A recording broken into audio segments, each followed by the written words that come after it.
everybody. He's such a fun guy. It was not planned. Alrighty, guys. Let's give it up for this next comic. He's been going to all the open mics. Let's give it up for Kohl, everybody. Woo!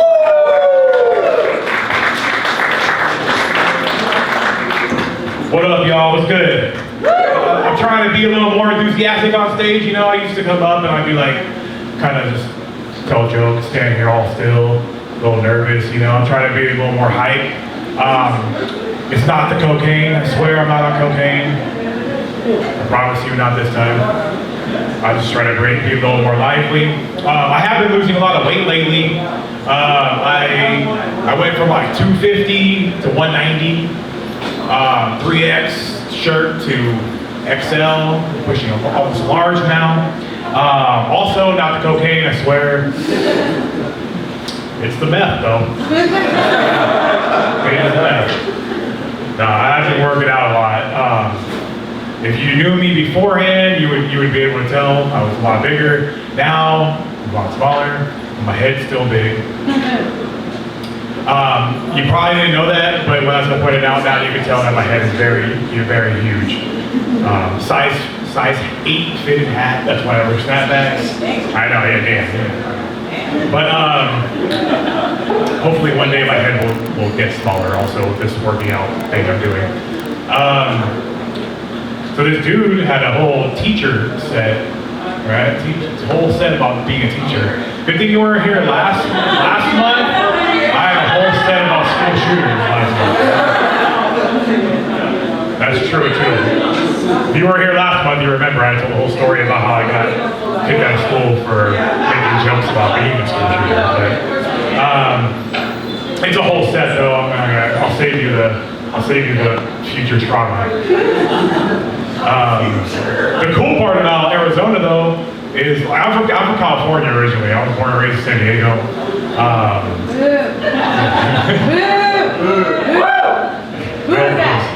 But anyways, in Arizona, the cool part I found, the first thing I did was, once I got my Arizona license, was I went and bought a gun. I had guns in California too, but it was like a process. Here, it was like buying a soda in the store. It was so badass. I was like, hell yeah. Like, I went like the next day. I got my ID and went and bought a gun. And I was like, so I think teachers should be able to carry guns, bro. You're gonna need it. Trust me. There hasn't been a school shooting in a while though, right? I mean, not that I know of. Not that I'm aware of. Count your days, teacher guy.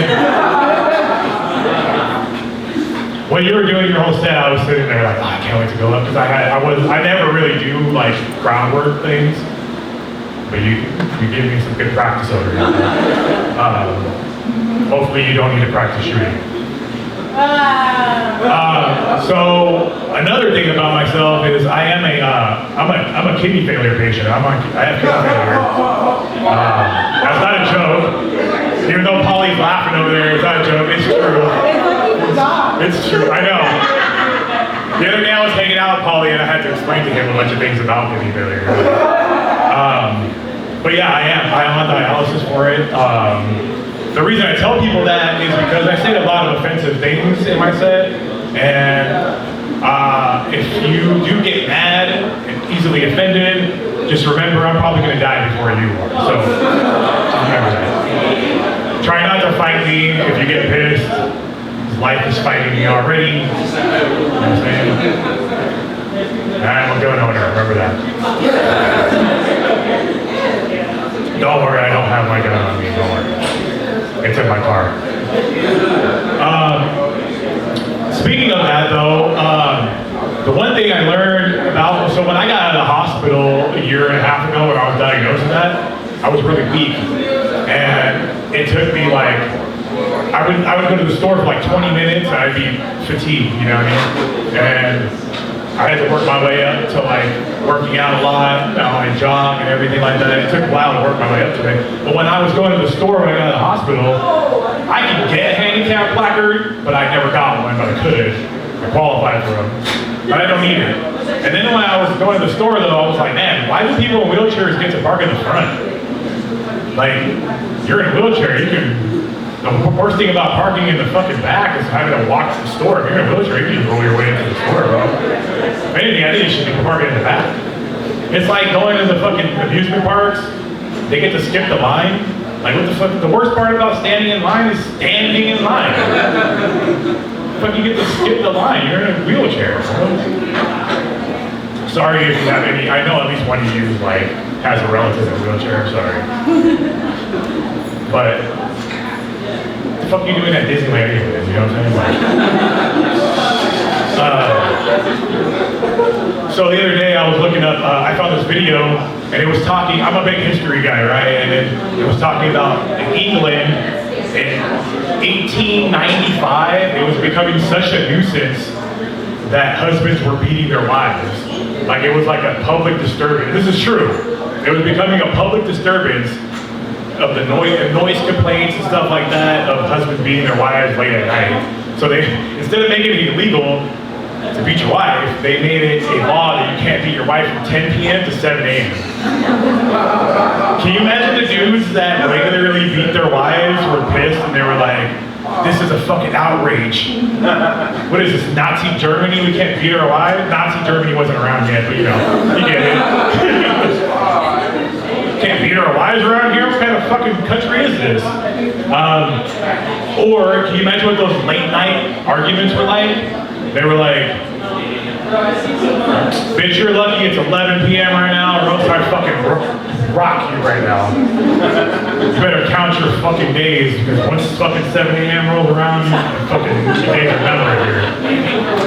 That's a fucked up way to wake up, you know? Wake up, bitch.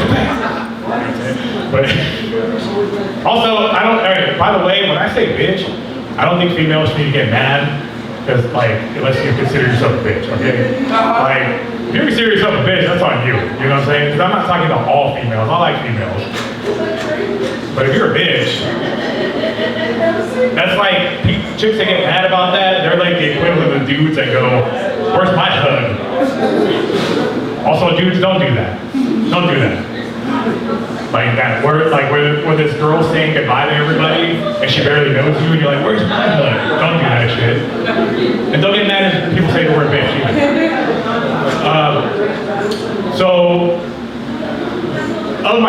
because of my kidney failure, I see a lot of like, a lot of specialists and stuff like that. They constantly ask me my medical history, my family medical history. And they say, you know, I can tell them about my mom, you know, my mom has this, her dad had this, blah, blah, blah, you know, which is no kidney failure thing, so I kind of blame my dad for that.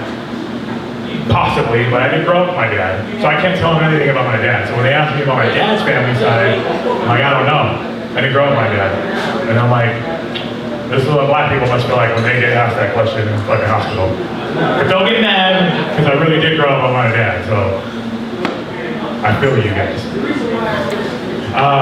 But the one thing I did learn from my dad was, a couple years back, I knocked up this girl, and I did what I should have done, that I learned from my dad, was I abandoned my son. Toughen him up a little bit, you know what I'm saying? I think I turned out pretty cool, pretty tough. So I decided to toughen him up, and I abandoned my son.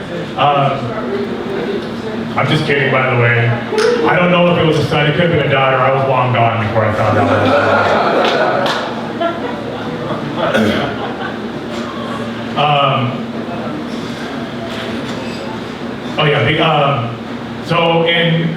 I have a lot of friends in Utah for some weird reason, I don't know why.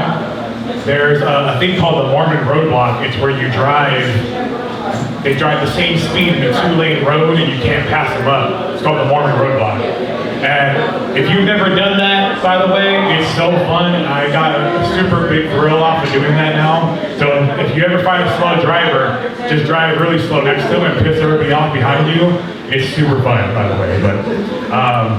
But that's my time. My name's Mike Kohl. Thank you guys. I appreciate it.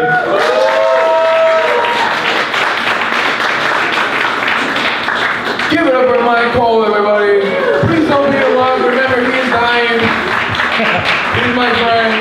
All right, guys. Make sure you buy you guys a drink at the bartender. Jasmine will